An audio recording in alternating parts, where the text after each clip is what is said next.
Əziz və hörmətli dostlar, bu bizim Xəzər dənizimizdir. Xəzərin çox dərin sirləri var, özü kimi dərin sirləri var. Bugün mən bizim Xəzərin önəmli sirlərindən birinəyəm, danışmaq istəyirəm. Sizin elmdə bir versiya vardır. Bu versiya ətrafında çoxlu fikirlər irəli sürülmüşdür. Deməli, ötən əsrin ateist alimləri, indiki devrin alimləri hamısı bir-birindən plagiatlıq eləyərək bir nəzəriyyəni irəli sürməyə başlamışdır. Bu nəzəriyyə nədən ibarətdir? Hamınızın bildiyi kimi Xəzər dənizində su iti var. Baxın diqqətlə, Xəzər su itisi. Ruslar buna Kaspiyskaya nerfa deyirlər. Bu heyvanın Qaradənizdə, başqa ətraf dənizlərdə yoxdur, yaşamır bu heyvan. Bu heyvan yalnız Şimal Buzlu okeanında yaşayır və Xəzər dənizində yaşayan su iti Şimal Buzlu okeanında yaşayan su iti ilə eyni, təqribən eyni növdür. Şübhəsiz ki, iqlimlə olaraq bəzi deməli orada yarım növlər var falan, ancaq əsasən eyni heyvandır. Necə olub ki, Şimal Buzlu okeanında yaşayan heyvan gəlib Xəzərə düşüb? Niyə bu heyvan Şimal Buzlu okeanında yaşayır? Bir də ki, Xəzərdə, Qaradənizdə yaşamır. Baxın, buna görə deyirlər ki, Xəzərin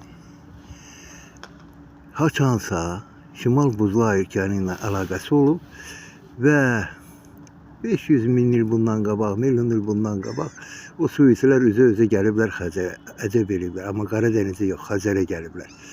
Aydındır. Sonra burada bizim nərə kimi balıqlardan söhbət gedir. Bəli, nərə kimi balıqlar.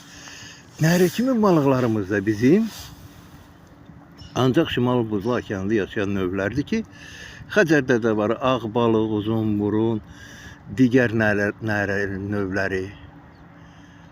Bunlar hamısı Şimal Buzlu okeanında yaşayır. Bunlar da güya o vaxtı Xəzərlə dənizin Şimal Buzlu okeanın əlaqəsi olub və bu növlər üzə-üzə Xəzər dənizinə gəliblər.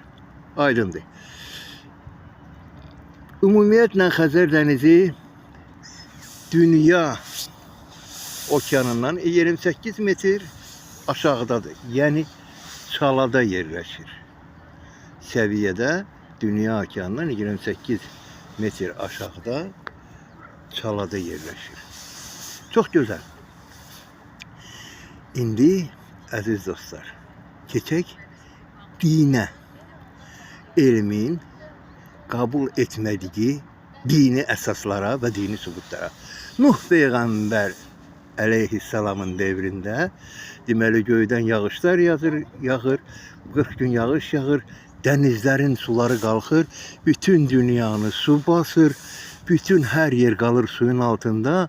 Nuh Peyğəmbər gəmi düzəldir və bu gəmi ilə bildiyiniz kimi müxtəlif heyvanları götürür və bütün dünyanı su basandan sonra bu gəmi ilə gedir.